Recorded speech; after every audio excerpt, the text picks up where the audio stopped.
Professor Goodwin, I'm starting with you. Last night on this show, Lawrence played a clip from a 2018 interview with Clarence Thomas talking about how it'd be impossible to be a Supreme Court justice without Ginni Thomas. I'm going to play another clip from that same interview to start off our conversation. Watch this. To be able to know that you have done what you are required to do, that you have been truthful, that you have not deceived people, that you can put your head on your pillow and sleep soundly. My grandfather always talked about the sort of peace that you had when you did what was right.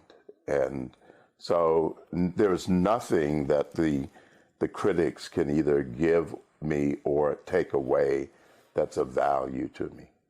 They can't take away sort of what I think about what I do because they have no input into that. Professor Goodwin, does that sound to you like a man who cares much about the controversy his wife has thrust the Supreme Court into? Well, to be clear, that's a statement from a few years ago, but he certainly should be concerned, and so should every member of the United States Supreme Court, and as well members of our Congress. And members of the Congress are now deliberating about setting law that would impose ethics rules to be applied to the United States Supreme Court.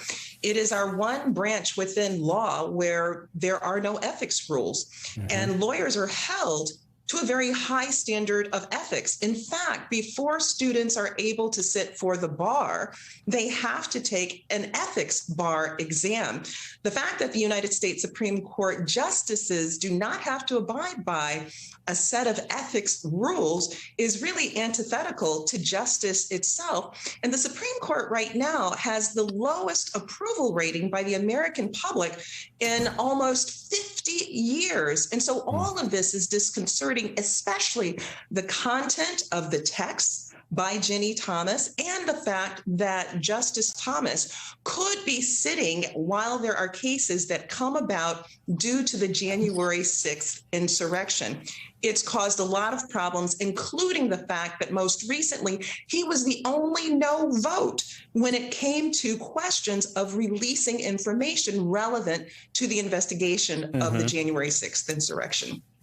Glenn, here's how Frank Bruni put the situation in an op-ed for the New York Times. He writes, "What a terrifying moment in which the wife of a serving Supreme Court justice unabashedly exploits her insider access, ignores the idea of checks and balances, promotes conspiracy theories, and essentially endorses insurrection. Her conduct isn't some passing curiosity. It's a sign of the times, and it's a warning to us all." Glenn, what do you think it says that these crazy theories have now essentially made it to the highest court in the land?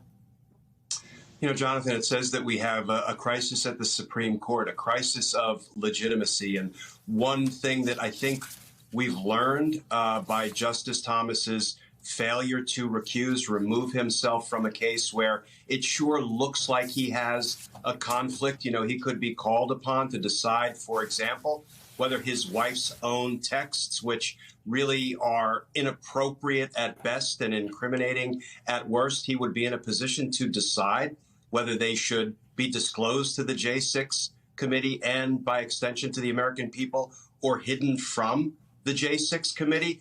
You know, there's a crisis at the Supreme Court, and it seems like there are a number of fixes that need to be seriously considered. As the professor says, we need a code of conduct because the Supreme Court has shown it can't be trusted to police itself. So Chief Justice Roberts better take this seriously because I think confidence in the court is at an all-time low. It continues to erode. So there needs to be a code of conduct. There needs to be an enforcement mechanism to make sure that this situation doesn't recur and to deter future misconduct by the justices. And then there needs to be a serious inquiry, a public inquiry about what Justice Thomas did, what he knew, why he failed to recuse.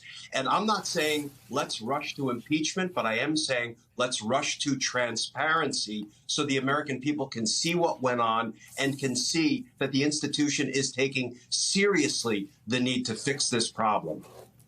Well, Professor Goodwin, let's talk more about the transparency that you have both mentioned. I mean, Chief Justice Roberts, this talk about Congress adopting a code of ethics for the Supreme Court, that's not likely to go over well with the Chief Justice, because here's what he wrote in his year-end report. The judiciary's power to manage its internal affairs insulates courts from inappropriate political influence and is crucial to preserving public trust in its work as a separate and co-equal branch of government. What do you think Roberts is going to do here, particularly with him not being able to force Thomas to do anything he doesn't want to do? Well, let's be clear that the court is not above the law, nor is the court beyond being fallible. It has been. We can see over time with rulings from the Supreme Court that biases influence what the court does, whether we're talking about Dred Scott, Plessy v. Ferguson, cases that still stand as some of the worst jurisprudence in the court's history. And Justice Roberts may have been resistant to this, but now with these texts, with the actions of the justice himself, with information that's been revealed about Ginny Thomas, it would be a huge mistake for Justice Roberts to ignore this. And I will say one thing really quickly here, which is that there have been times in which the justice's hand has been moved. When he was pressured during the Trump administration saying that these are Obama judges who are ruling against me, the Chief Justice came out and was pressured by other federal judges to say there is no such thing as just Obama judges, Bush judges, et cetera. We are one unified court. And so his hand is being pushed, and I believe he probably will respond. We may not see it. It may be behind closed doors, but I imagine this is something that is very bothersome to him.